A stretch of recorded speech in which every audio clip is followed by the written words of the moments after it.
Good morning, everybody. My name's Chris Carter. I am with the Seattle Interactive Conference Advisory Board. I'd like to welcome you all this morning. I hope you're enjoying the conference so far. Futurism.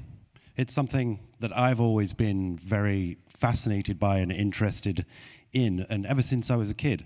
And, you know, I often ask myself, as I'm sure many of you do, why is that? And what if?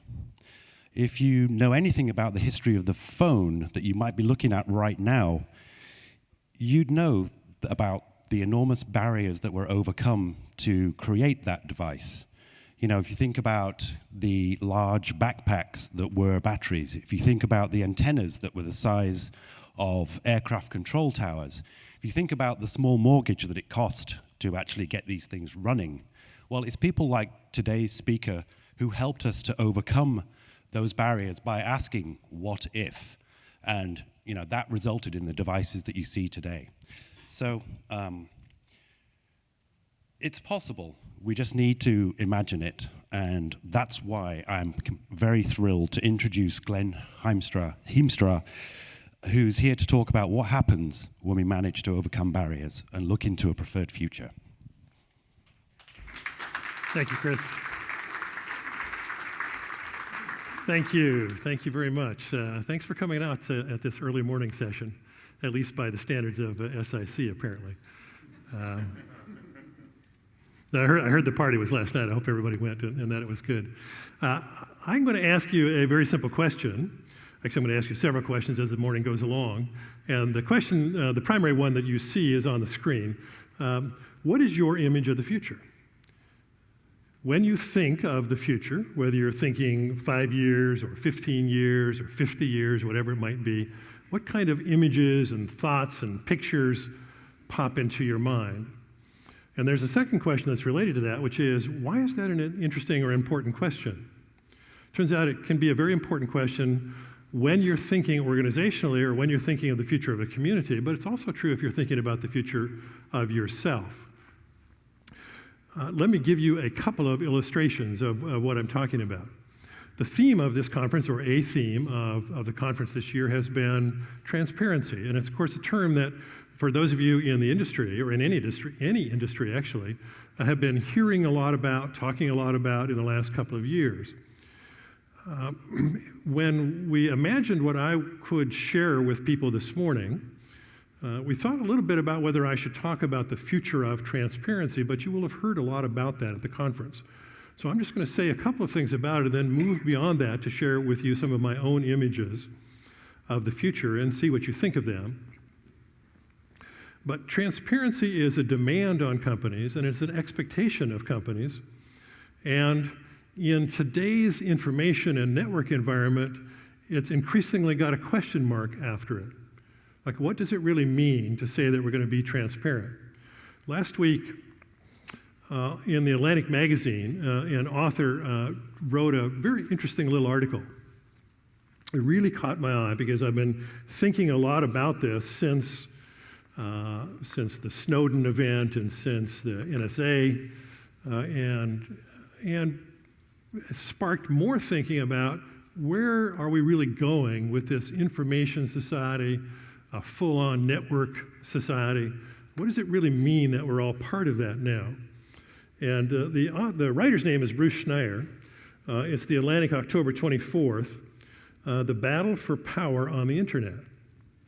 And while this is a bit of a heavy thought, I suppose, to start off our morning, I think that a lot of you, given who you are in this audience, will find this really, really interesting. I've been reading this series of novels by a guy named S.M. Sterling. And this is a set of novels which assumes that in 1998, some kind of metaphysical event happens and all the machines in the world no longer work anymore. Electricity doesn't work, gunpowder doesn't work, the machines don't work.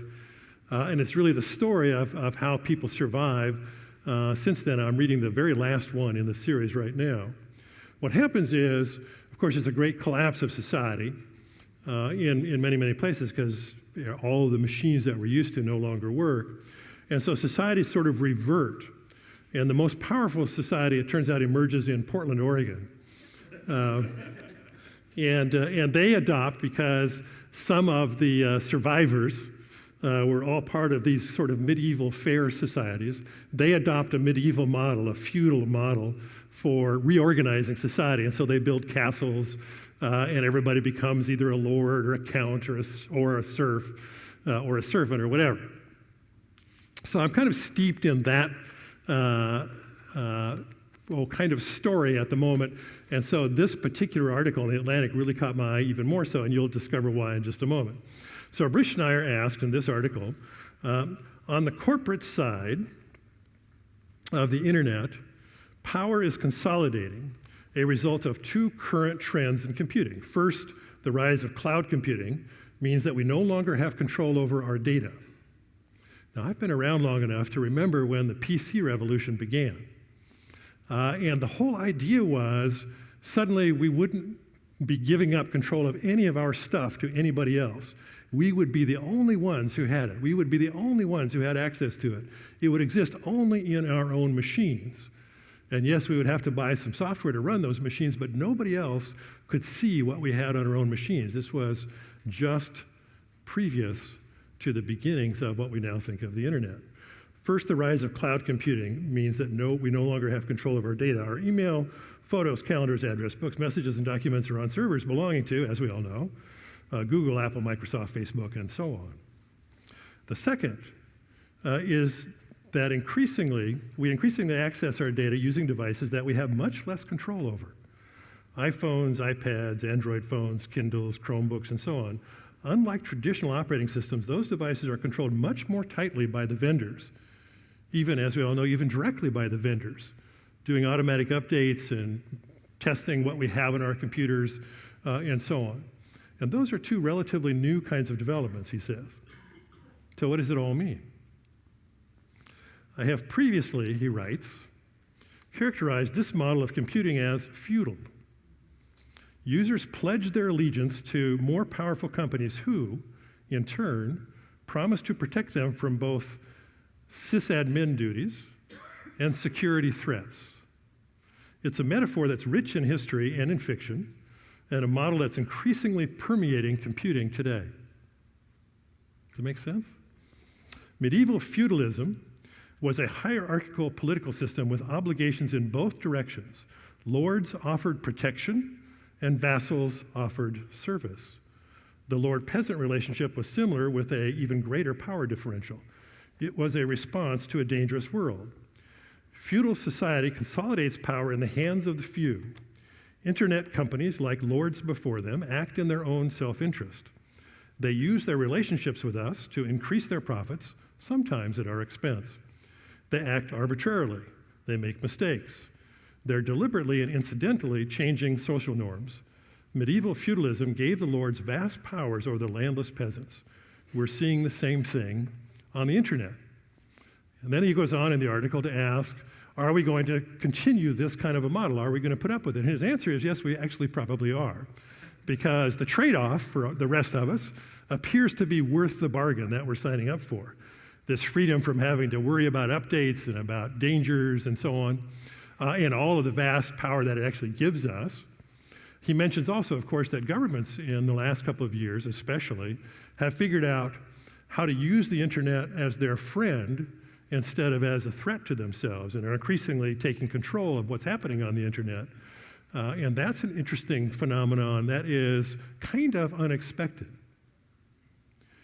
At the end of the article in The Atlantic on October 24th, Schneier says, so what's the answer? If we're going to continue this model, and it's unlikely to change, what can we do? And his answer is, apropos of the conference theme, demand transparency, demand accountability, demand some kind of mutual control over what's happening. So that is his take on transparency, and I thought a very interesting image of the future of computing to start us off with. It's a kind of threatening image, right?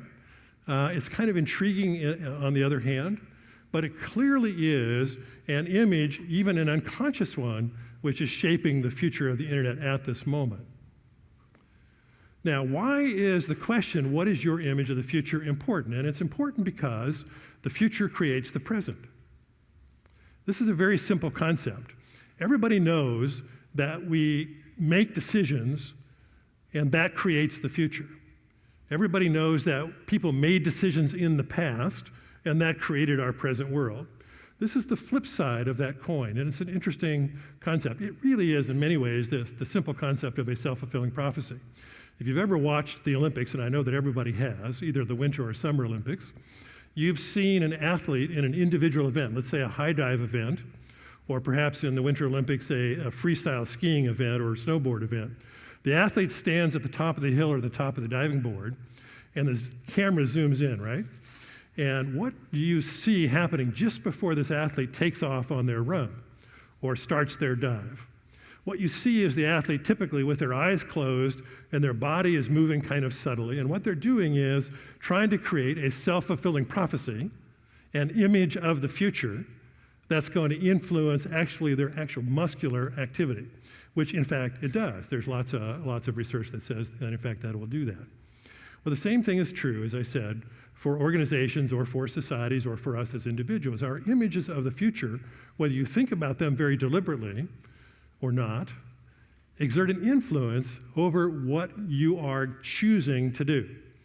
So the most potent leverage point for change in a typical organization, perhaps even in a typical person's life, if you want to change your present, change the future. Change what you expect to happen that you're going to try to get ready for, or change what you're afraid of happening that you're going to try to avoid, maybe a feudal model for computing, the future of computing, or change what you would prefer to have happen. That would then give you some clues over the things that you ought to do in the next few weeks or the next few months that would start aiming you in a new direction. So again, I'm going to ask you, what is your image of the future? And I'd really like to actually pause for a minute, let you turn to the person sitting nearest you if you're comfortable doing this. If you're not, just have a sip of coffee or a sip of water and wait for a moment. I'm going to give you about 60 seconds to turn to a friend or a stranger sitting next to you and say, boy, when I think of the future, here's the picture that pops into my mind. Here's the word, here's the phrase, and it could be the future of computing or the future of information, but it could also be, the future of the world or the future of the galaxy if you want. When you hear the future, what picture or word or phrase pops into your mind? And then I'd like to get a half a dozen examples or so, if you don't mind. So I'm going to give you 60 seconds. I'll watch the clock. You got 60 seconds.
Okay, time's up.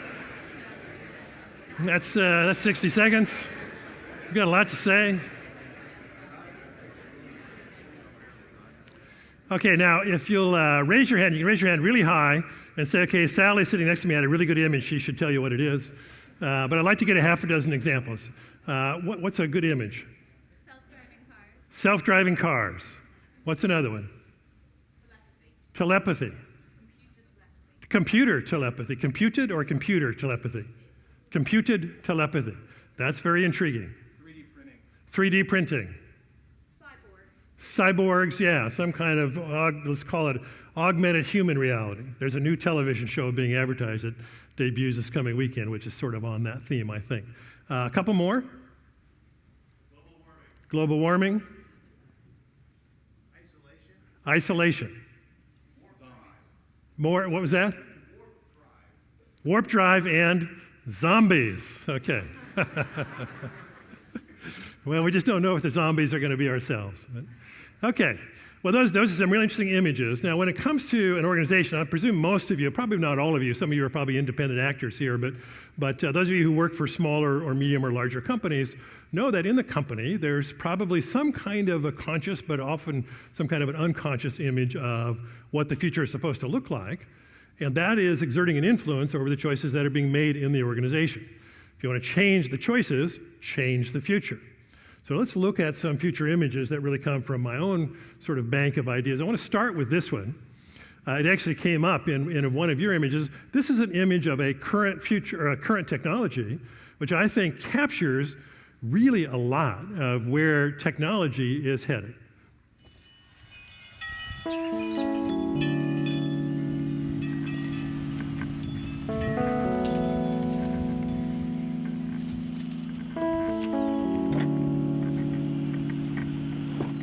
Good morning, Steve. Hey, Nathaniel, how are you? Doing just great. Go ahead, Steve. Auto driving. Here we go. Away we go.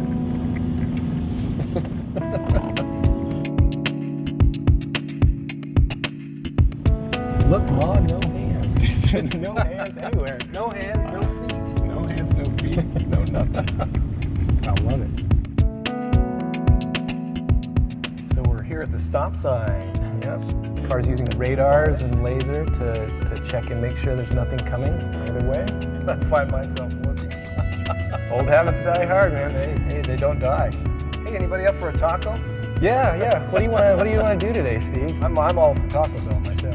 All right. Well, let's go get a taco at the drive-thru. And we're turning into the parking lot. How neat. There we go. Now we kind of creep along here. Does anybody have any money? I've got money. No, I've got my wallet right here. You roll down your window and order a burrito. Yeah, push that up. I'm doing very well. How are you today?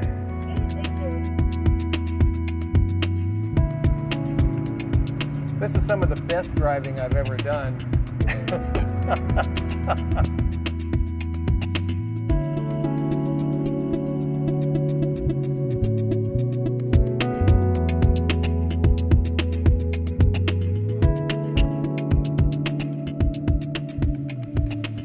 95% of my vision is gone. I'm well past legally blind. You lose your timing in life, everything takes you much longer. There are some places that you cannot go, there are some things that you really cannot do.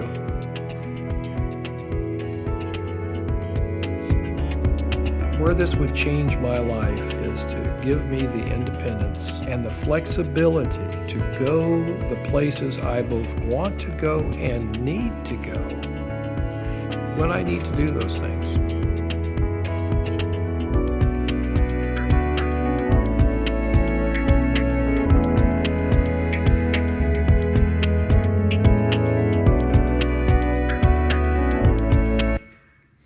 So some of you, I'm sure, had seen that video before, but what it illustrates, I think, it summarizes a whole lot of technology developments that are in place and developing even as we sit here. New materials, radars, lasers, the cloud, GPS, early forms of artificial intelligence, and so on, enabling that car and those versions of that car to drive around California, as everybody in the room probably knows, for, I believe it's well over 1 million miles now, with only 2 accidents that I've read about, at least, both of which involve being rear-ended by other drivers. And so apparently it's quite a safe kind of thing. Texas just approved experimental use on their own roads. Japan just approved that for one of the Japanese car companies. And so we may be much closer to that image of kind of self-driving vehicles than we think. But mostly what it does for me is wrap up in one neat package this concept on the screen of technology acceleration. Because what Google has been able to do is to tie all of these technologies together into this functioning vehicle. And we live in a time of great technology acceleration. I was chatting in the speaker's room with one of the speakers who's going to be on at 11:20, I believe. in another session related to the future, who says he's going to argue that we're going to see revolutionary change just in the next 5 years in terms of technology. And that might be true. It might be true. What is the purpose of all that technology, though? That's an interesting question. We often think of the future as being relatively mysterious. We don't know what's going to happen. And in fact, there are lots of things about the future which we can see coming if you just pause for a few minutes and take a look. But there's another question that we often don't ask is, and what is the purpose of all of this? In the early part of this century, I had the opportunity to be a visiting scholar at the University of Washington at the Human Interface Technology Lab, which has now been folded more completely into the engineering school. But it was that virtual and augmented reality lab started by a local guy, or a guy who was local at the time, named Tom Furness. A few of you might remember that name. He's since retired.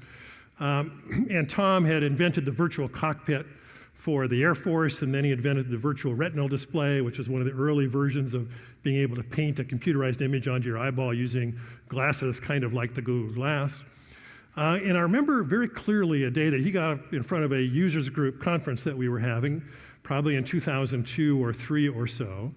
And he said, the question we fail to ask as we work on developing all this technology is, what's the point? Besides coming up with a new product that we can sell, what is it that we're really trying to fix? What are the problems that we're really trying to solve with this technology? And so I'd like to organize some of my comments today around that question as well. I want to talk first a little bit about the technology itself, and then about how might it be applied, or why should it be applied to the 3 issues on the screen: sustainability, energy, and economic disparity. Let's start with the key and core technologies, none of which would be a mystery to any of you: connectivity, convergence, increasingly 3-dimensional communication, so that if we get out past the year 2020, I will not venture so far as to say all, but much of our communication will probably involve some kind of a 3-dimensional interface, whether that's a projected 3-dimensional thing, or some kind of Google-like glass that we're wearing, or some kind of technology that is enabling all of us to see each other in 3 dimensions when we're speaking with each other. And then on the bottom, nanotechnology and biotechnology and information technology and cognitive sciences, this relatively new research into the brain and how it works and how it might interact with all of this technology. And then finally, of course, there's robotics. Clearly, we're moving into and already live in, but we're really on the early stages of a full-on network society, right? Meaning that everybody is connected. Over 6 billion cell phones, soon to be 7, 8, 9 billion cell phones, more cell phones than people in the world I would expect by the time we get into the next decade, all of which are increasingly connected to the net 24/7, et cetera, et cetera, et cetera. Old story. What does it really mean? What are the capacities that might call forth? Well, I don't think we really begin to grasp what we're going to be able to do in a full-on network society, where what you're carrying or what you're wearing, or eventually what might even be implanted, is enabling you to be connected to the network, or via the network, to lots of people and lots of information and lots of ideas simultaneously, so that when we get into the early 2020s, if we're not there already, the whole concept of offline, online disappears. It's really almost already gone. It's pretty archaic now to see somebody take a device out of their pocket and to actually then say, can you stop talking for a minute while I go online? You know, if we get to the 2020s, if we get another generation who's growing up with this, that whole concept will be, what was that? What did it mean to be offline as these things fully merge? Although I have to say there is a counter movement going on in the world. You can call it a kind of emerging trend of people trying to find ways and excuses and moments in time to get offline completely. And it might be during a vacation, or it might be a dinner party at your home. It might even be an entire resort that will be explicitly designed to take us offline so that there's no possibility of being linked in, at least for a little bit of our lives. But that will be the exception and not the rule. So what does it really mean? Well, here's a really interesting example. I would guess that many of you have heard by now of this young kid named, I believe it's Jack Andraka. Does that ring a bell for anybody? Recently featured on either 60 Minutes or Nightline or one of those, but he popped up this spring when he made a presentation to a TED conference or a TEDx conference. Here he is. He's a 16-year-old at the time, at least, high school kid sitting in biology class. He is illegally surfing the internet while he's listening to the teacher give a lecture. He's reading about nanotubes, carbon nanotubes. The lecture is on antibodies and how they work in the immune system. He has two acquaintances of his, family members or friends, who have, in the fairly recent past, died of pancreatic cancer, which got the famous Seattle-based coach Don James just recently. And pancreatic cancer is an unusual cancer in that doctors usually cannot diagnose it until it's too late, because it's so deep in the body that no physical manipulation will enable you to see it. And so people don't usually suspect that they have it, and doctors don't suspect that they have it until it's so advanced that there isn't much that can be done. But it turns out that when you have pancreatic cancer, there is an element that flows through the blood called mesothelin that shows up if you have pancreatic cancer. And he knew this because he had had these two friends, and he knew that there were antibodies that will attach themselves to mesothelin. And so he got the idea, what if you could take carbon nanotubes, which conduct electricity, attach antibodies that would identify mesothelin to them, and then create some kind of a test so you could see it very, very early. Well, long story short, he wrote a proposal, sent it out to 200 research institutions, universities, and so on. As you might expect, being a 16-year-old high school kid, 199 of them ignored him. But one researcher at Johns Hopkins said, well, that sounds kind of interesting. And so they collaborated on a little project. They created basically a substrate on which is coated carbon nanotubes, which if you hit it with some electricity will have a certain kind of profile. And then if you attach antibodies to these carbon nanotubes and then give it a wash of blood, and there's mesothelin in the blood, that will attach themselves to the antibodies attached to the carbon nanotubes and push them slightly apart, which then changes the electrical profile of that substrate and enables a very sensitive test for discovering whether you might have very early stage pancreatic cancer. And this test, now developed and being used, is 168 times faster, 26,000 times less expensive, and over 400 times more sensitive than the current standard. It costs 3 cents per test and takes 5 minutes.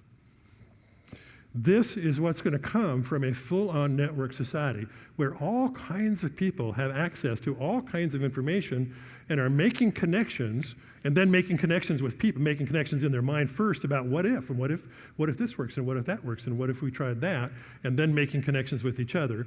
And we could see really an exponential leap in discoveries and new developments as a result of a full-on network society, feudally organized or not. What else is coming? Well, everybody is familiar, of course, with Watson. And I read in the last week or two that 3% of IBM's revenue now comes from Watson, but by 2017, they expect as much as 20% of their revenue to be coming from Watson-based applications in healthcare, in customer service, and in all kinds of fields.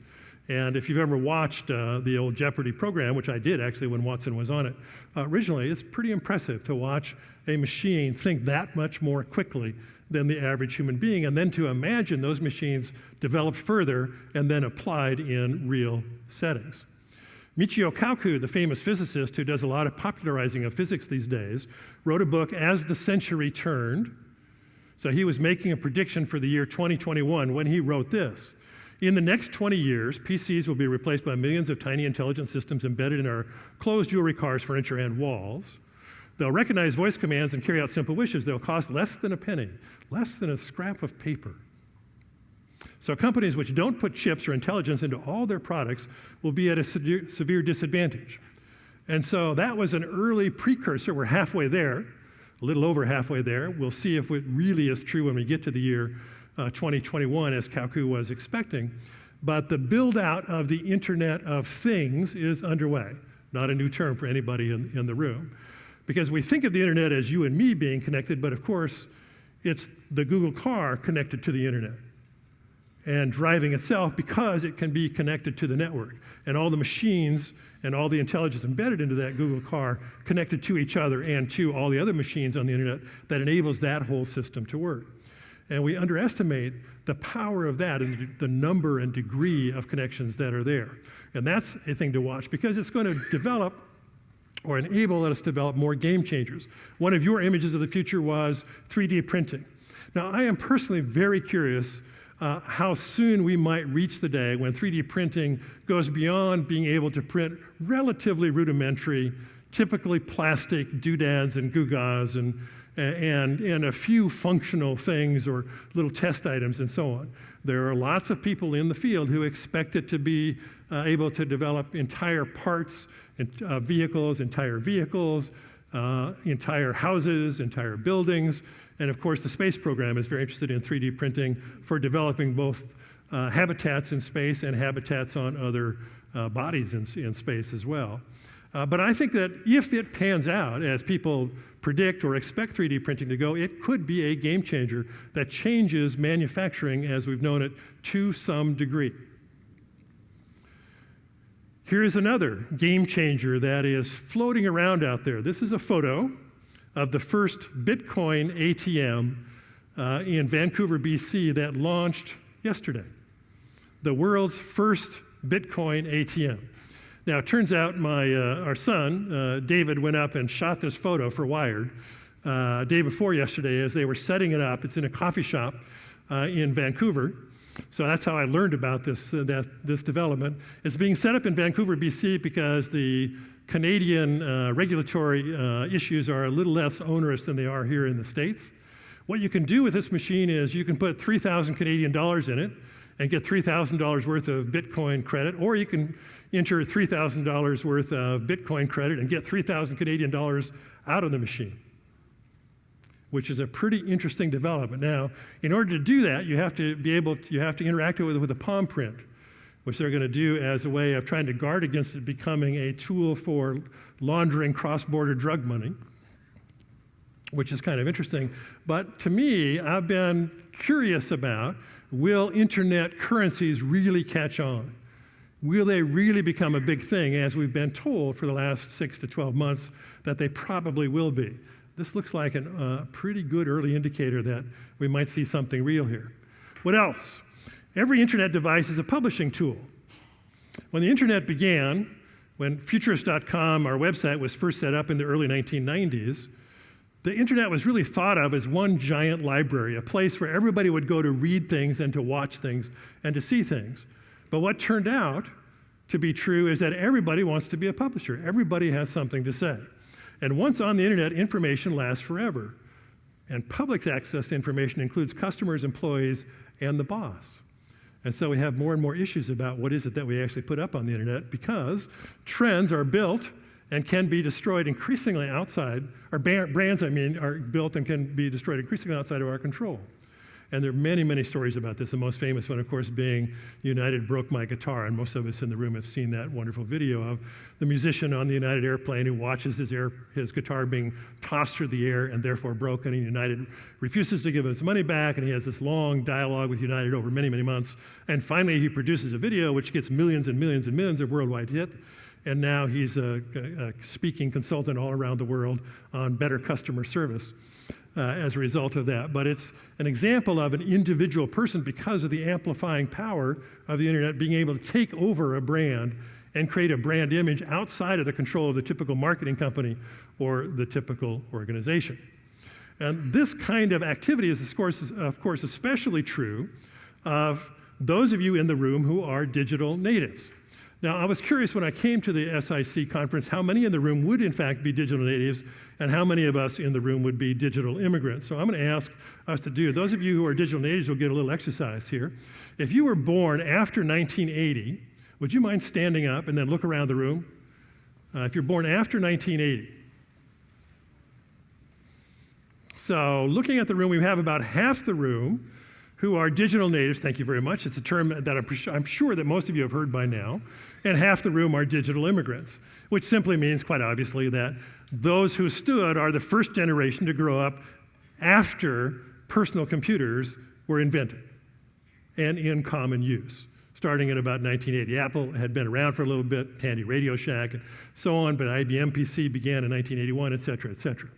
Right? So if you're growing up with that, the world will always look different to you. And then imagine the next generation, which is going to follow this digital native generation, otherwise known as the millennial generation, the kids who have been born in this century, who have been born not just into the internet, just into computers, but into the internet, and then in this century into YouTube and Twitter and Pinterest, et cetera, et cetera, et cetera. That is really a different world, and it gives them automatically a different image of the future than everybody else in the room who are quite the computer experts, but we are all digital immigrants, whether you're older or younger, but not quite young enough to be a digital native. Whenever a new computing device or new software announcement is made, a digital immigrant is likely to say, wow, look at that, that's pretty amazing. A digital native is likely to say, when is somebody going to invent something new? It's just the same old, same old. It's just the same stuff that's been there ever since I was a kid, ever since I can remember.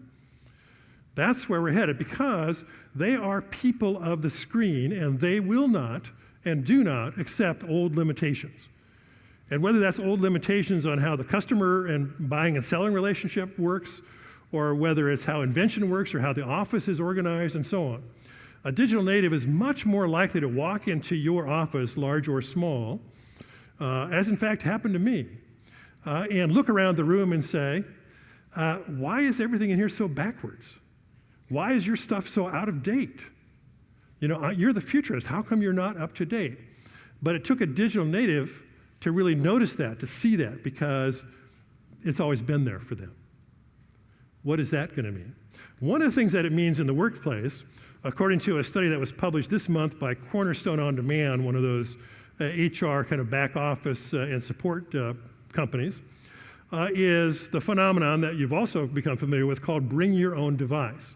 It turns out that 56% of millennial generation workers in the US, according to the survey, which was done just in August, 56% of US employees use their own devices at work.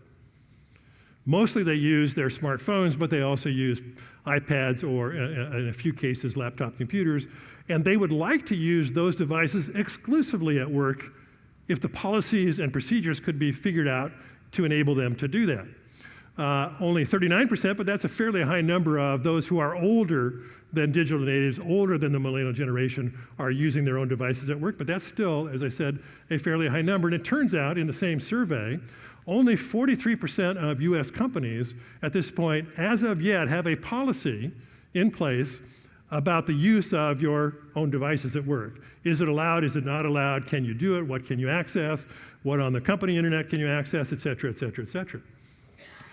Recently, I was with a couple of futurists, the futurist from Cisco and another futurist named Stowe Boyd, and we were having a conversation about this phenomenon of bringing your own device to work. And Stowe Boyd, I have to give him credit for this because it's such a brilliant little example, or image at least. What he said was, you know, if you think about it, the devices that we all carry around now are really have become part of our own brains.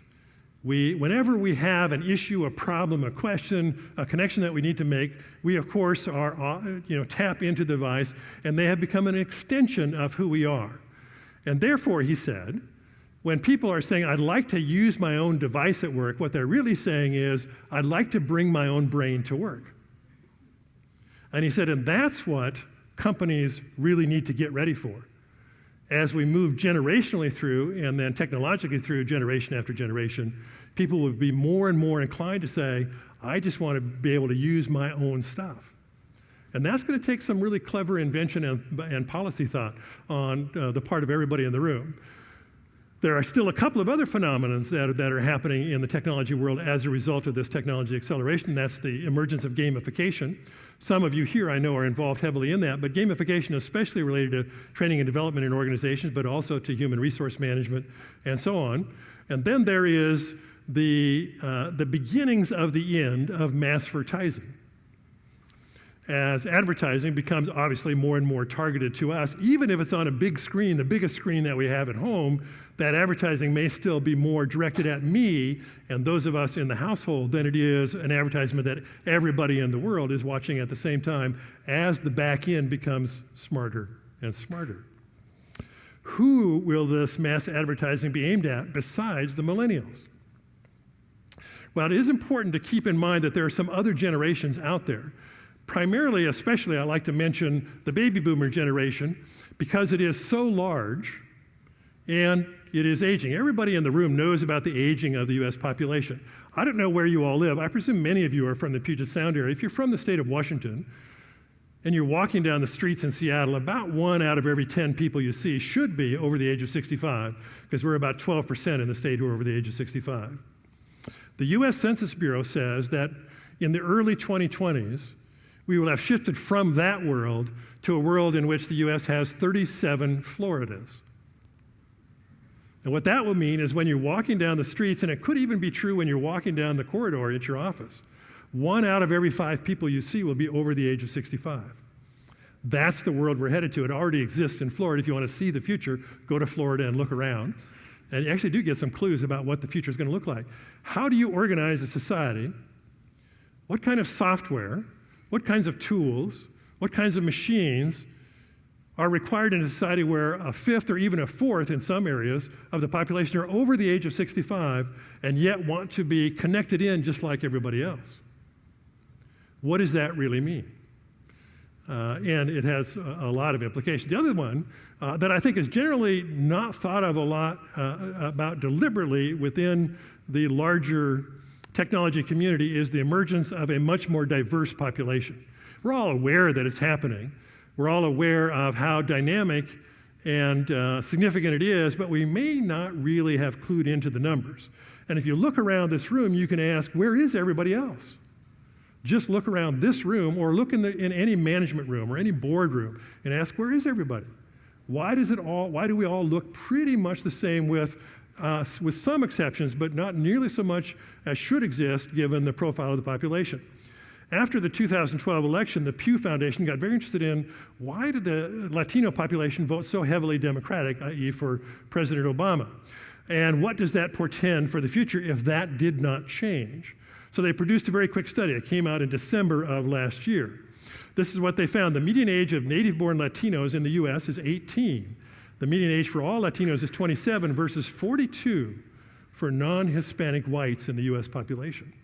67,000 U.S. Latinos turn 18 every month, 93% of whom are citizens.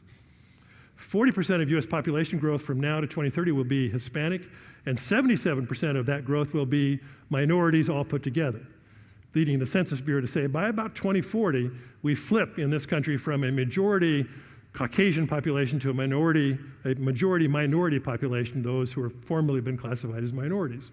When will this industry, when will our workplaces reflect that? What will it take to get there? Will it happen naturally, or will it require some more deliberate policies? Now to those 3 questions about, well, what should we use all of this technology power for when we get out into the 2020s? One area that I think we really need to pay attention to, and it was in your images of the future, global warming, or the term I have on the screen, sustainability. Is this an opportunity, or is this a demand that's going to be made on us? A lot of companies outside of technology, though a few inside of technology, are asking this question. For example, I've been working with a very large global manufacturer of materials that goes into building of houses. And they have set as a global goal to be the world leader in sustainable habitat. But they're getting a lot of pushback from their American subsidiaries because they say in America people are not interested in sustainability. In fact, it's politically incorrect to even use the term.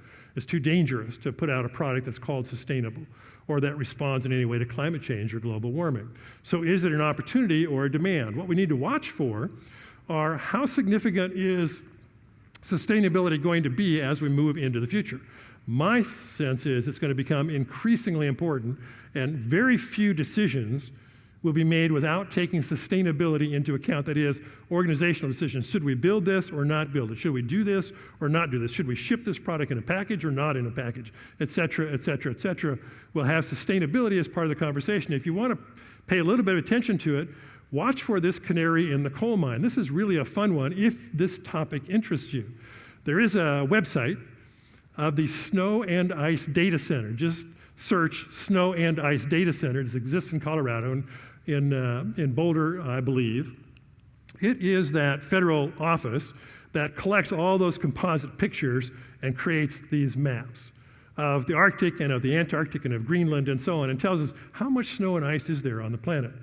Well, we all know that every summer the ice in the Arctic melts because the sun is up 24 hours a day, and it gets actually relatively warm. And in winter, it all refreezes again.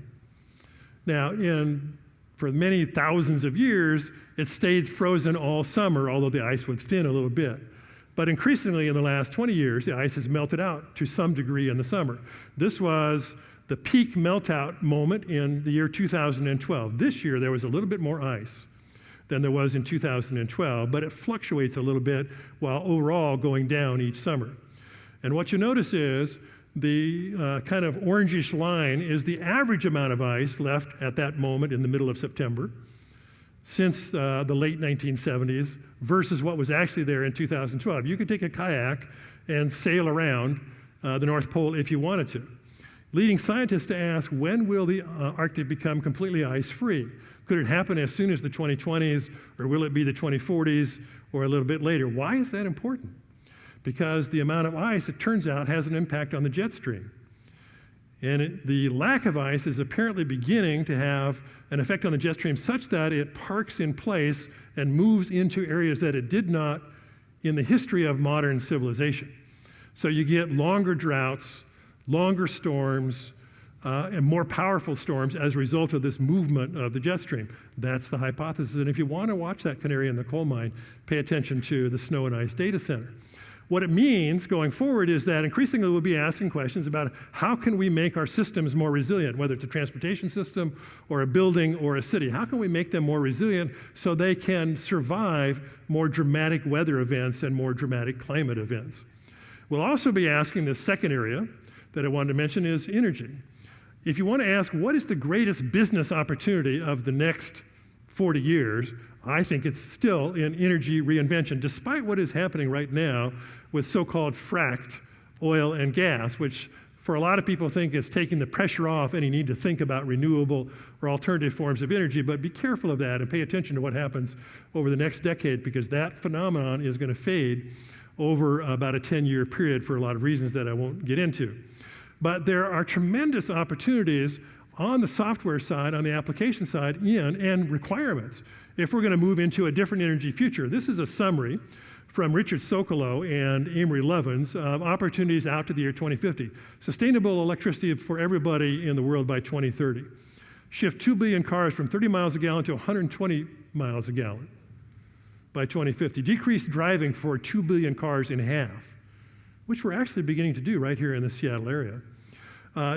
Develop zero emission vehicles, increase the efficiency of new appliances and buildings to achieve zero carbon emissions, add 3 million new windmills, 75 times the current capacity, add 3,000 gigawatts of peak solar photovoltaic power, build no net new coal-fired power plants, and have success, if we can, with carbon capture, use, and storage. Where are we going to ultimately end up in energy? I think where we're going to end up is here, as is going to be illustrated by this slide. Let's let that drop, which looks like a drop of oil, represent all the fossil fuels that we use in the world in a given day: coal, oil, gas.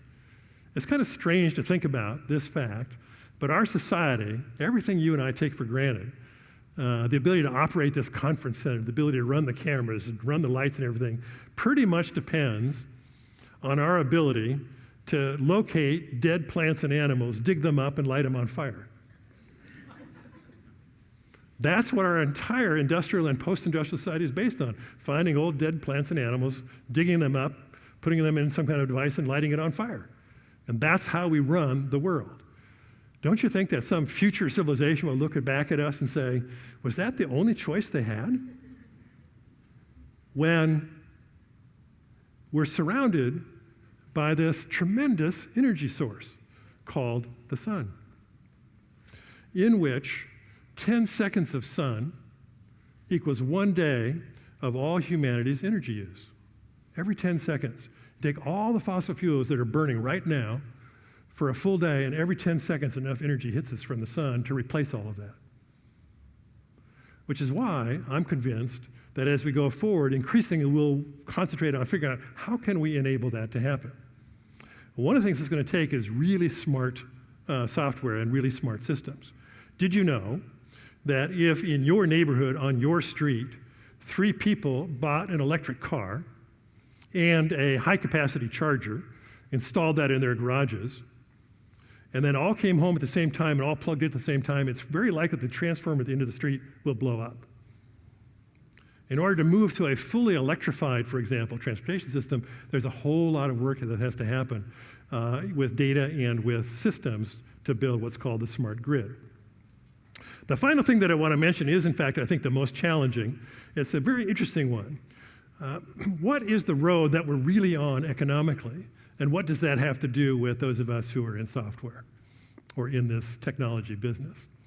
Well, one of the early and greatest of all technologists that we all hear about in our elementary school training was Henry Ford. And Henry Ford not only was famous for building the Model T and the assembly line, but he was also famous for saying things, and many of his sayings are written down. You can find them in these little quote sites all over the internet. And this is my favorite of Henry Ford's that I've ever come across, when he said this: "There's one rule for the industrialist, and that is, make the best quality of goods possible, at the lowest cost possible, paying the highest wages possible." Now, it's not so much applicable to the people in this room, but when I'm in certain business leadership audience, I'm in front of certain business leadership audience, I like to put this quote up and then ask them, when did you all forget part 3? How did that happen? How did that happen? I'm going to tell you a little story about that, but it has. I noticed also later this morning there is a session that is entitled, and it sounds very intriguing to me, apropos of this quote, "Content is free, but people aren't." But the whole economic system that we're living under now wants to pretend that not only content, but people are essentially free. There are many, many charts that one could put up. I'll just put up this very simple one. It was really about 1970 when a dramatic split occurred between increasing productivity and increasing wages for the vast majority of people in the United States and to some degree elsewhere in the world. Now, I don't know why this correlates with the invention of the microchip, but coincidentally it does. So it could be that the emergence of technology and the ability of technology to amplify our productivity somehow played a role in separating the growth in productivity, which before that had always gone up in concert with the growth in wages. That is, if productivity went up, your wages went up. And starting in the early 1970s, those things began to split, except for people who own the companies and the people at the very top, as we all know that story. This is, in my opinion, the biggest challenge that we face in the United States, for those of you who are from the States. How do you recreate an economic system in which everybody's pay goes up at a regular rate, rather than being held flat forever and ever and ever, as it's been since the turn of the century and to some degree since the late 1970s? One of the ways you do this, although it is only a little part of the answer, the bigger part of the answer probably has to do with some policy decisions, is this. You acknowledge that you're living in a knowledge value economy. And this is a great concept for everybody in the room. If you want to read about it, find a Japanese writer by the name of Taiichi Sakaya, who wrote a book called The Knowledge Value Revolution back in the 1980s.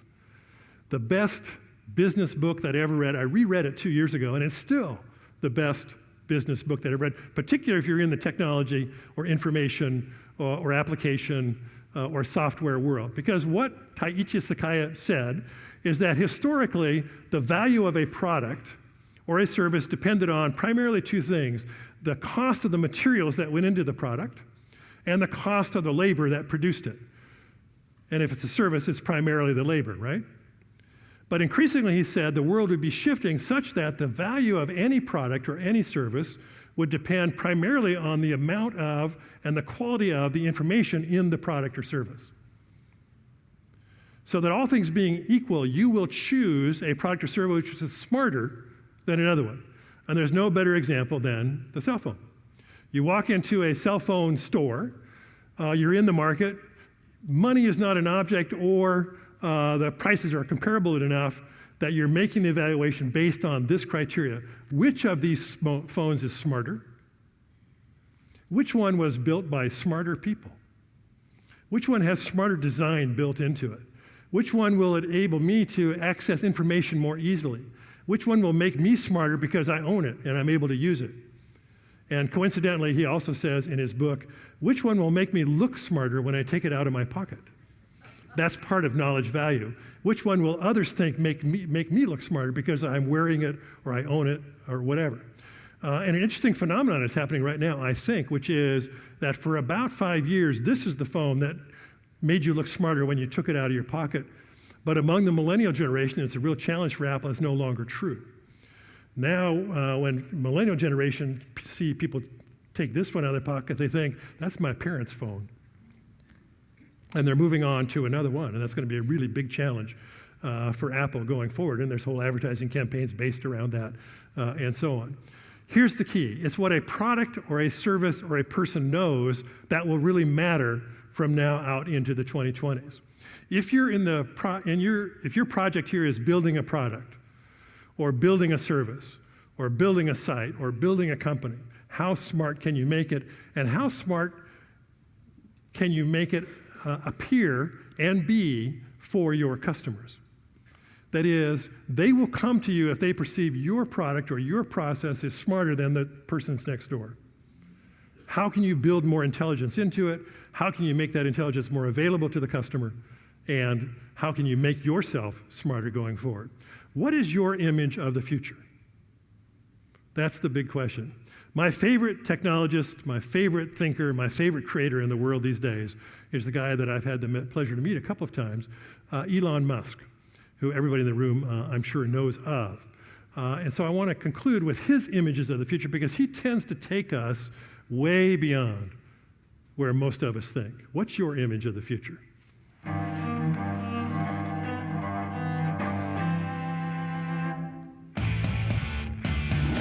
My name is Elon Musk. I helped create PayPal and then Tesla.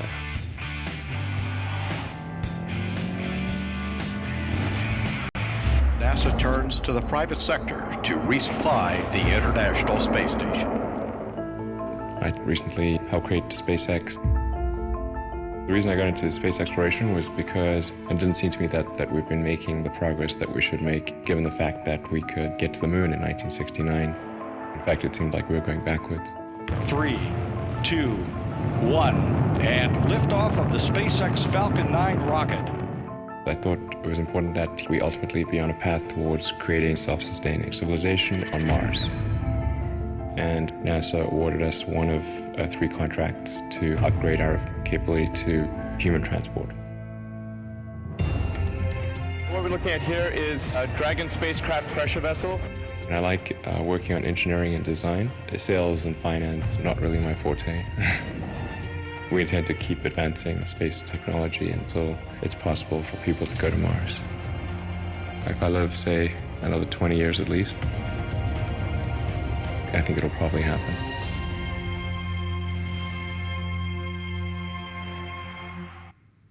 In the end, the future is not something that just happens to us. The future is something that we do. And it's always the challenge to figure out, so what is it that we actually want to do? Thank you very much for your attention this morning. Thank you.